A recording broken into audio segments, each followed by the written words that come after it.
Everyone's talking about the digital Silk Road in Southeast Asia, but here is the number nobody is mentioning. As of this Monday, January 26th, the Philippines has officially begun enforcing a 12% value-added tax on all foreign digital service providers. If you're a SaaS founder or a streaming giant, your margins in Manila just evaporated overnight. 12%? That's not a fee, Alex. That's a structural repricing of the entire digital economy in ASEAN. And welcome back to Asia Tech Macro. I'm Maya, coming at you with the ground-level perspective of a tech founder who's currently recalculating her burn rate. And with me is Alex, who spent a decade at a hedge fund and still believes that any tax is just a lack of creative accounting. Creative accounting only gets you so far when the BIR, the Bureau of Internal Revenue, is using AI-driven auditing. I was just reading this morning that Socioeconomic Planning Secretary Arsenio Balasacan expects this cloud tax to generate over 100 billion pesos for the Philippine Treasury by 2027.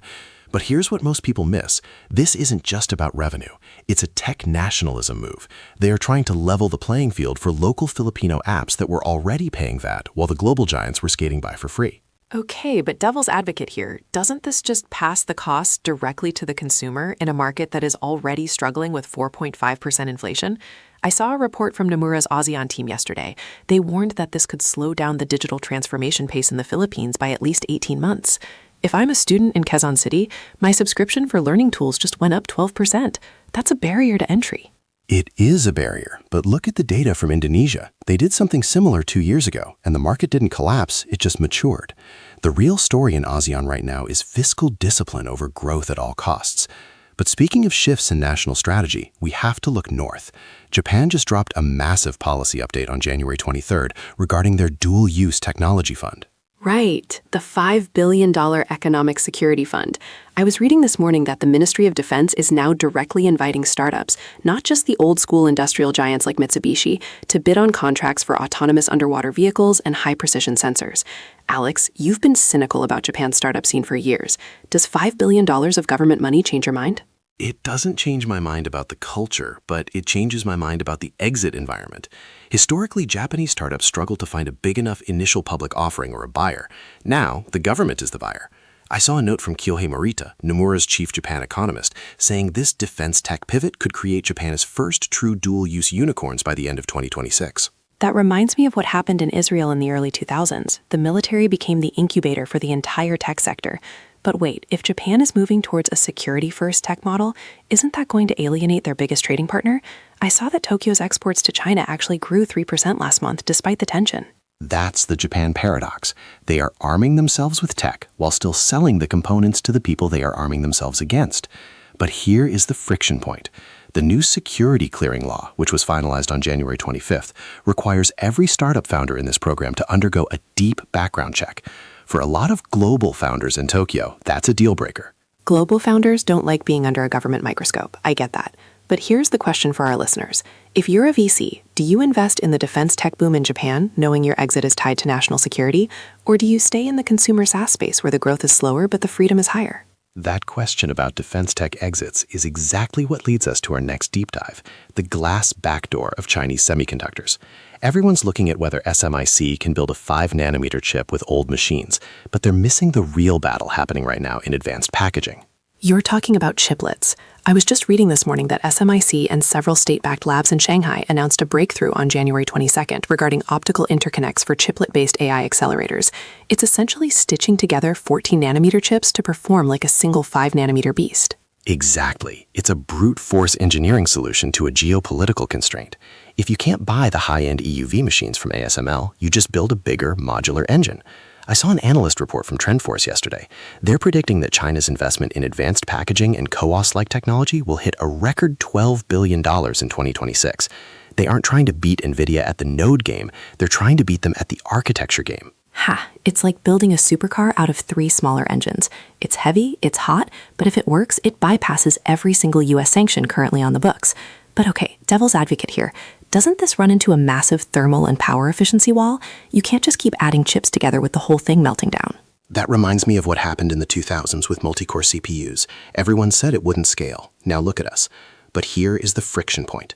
The U.S. Treasury just released an update on January 24th regarding reverse CFIUS, the investment screening for U.S. capital going into Chinese AI and advanced packaging. They are effectively banning any U.S. venture money from touching these chiplet startups. That is a huge blow for the ecosystem's liquidity. But wait, I saw a note from a Hong Kong-based analyst at CLSA.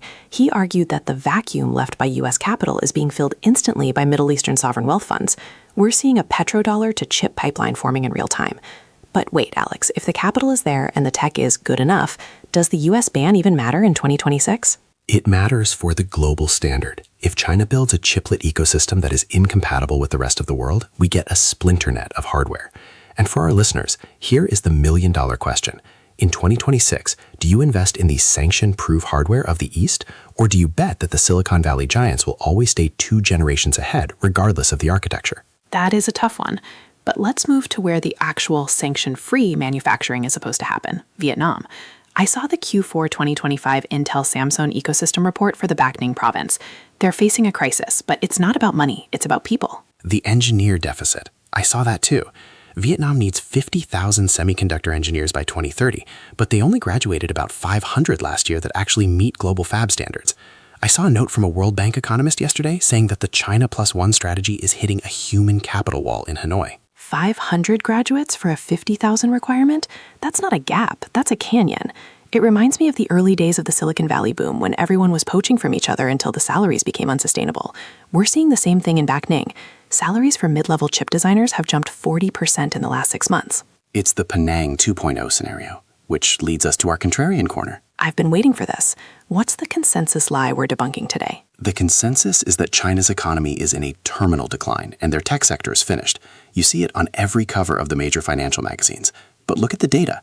China's R&D spending as a percentage of GDP just hit a record high in 2025, and their patent quality in generative AI agents is now outpacing the US in 3 out of 5 categories. So the slowdown is a myth? No, the GDP slowdown is real, but the tech acceleration is also real. The contrarian move? Stop looking at the Chinese real estate market and start looking at their industrial AI application rate. They are automating their way out of a demographic crisis. By the time we realize they've won the automation war, it won't matter what their GDP growth was in 2024. That is a cold take, Alex. We're looking at the wrong metrics because we're using 20th century economic tools to measure 21st century technological power. Exactly. Now, before we lose our listeners to an existential crisis, let's get to the action items. Action item 1, check your exposure to the Philippines cloud tax. If you're invested in ASEAN-focused SaaS or consumer tech, you need to verify if they have the pricing power to pass that 12% VAT to the consumers. If they don't, their Q1 earnings are going to be a bloodbath. Action item 2, look at the advanced packaging supply chain in Taiwan and Japan. If China is pivoting to chiplets, the winners won't be the fabless designers. They will be the equipment makers who specialize in heterogeneous integration. Look for the firms that own the patents on glass substrates. And action item 3, diversify your defense tech play. Japan's $5 billion fund is a massive signal. Don't just look at the Japanese startups. Look at the US and European firms that are opening dual-use labs in Tokyo to get a piece of that government pie. Data is the only hedge, Maya. I think we've given them enough to chew on. I think so too. Next week, we're diving into the sovereign cloud race in the Middle East and why Saudi Arabia is suddenly the biggest buyer of H200s in the world. It's a desert silk boom. I'll bring my skepticism, you bring the coffee. Deal. Thanks for listening to Asia Tech Macro. Don't forget to subscribe and check our show notes for the links to the BIR 12% decree and the SMIC interconnect paper. Stay data-driven. See you next week. Bye for now. Goodbye.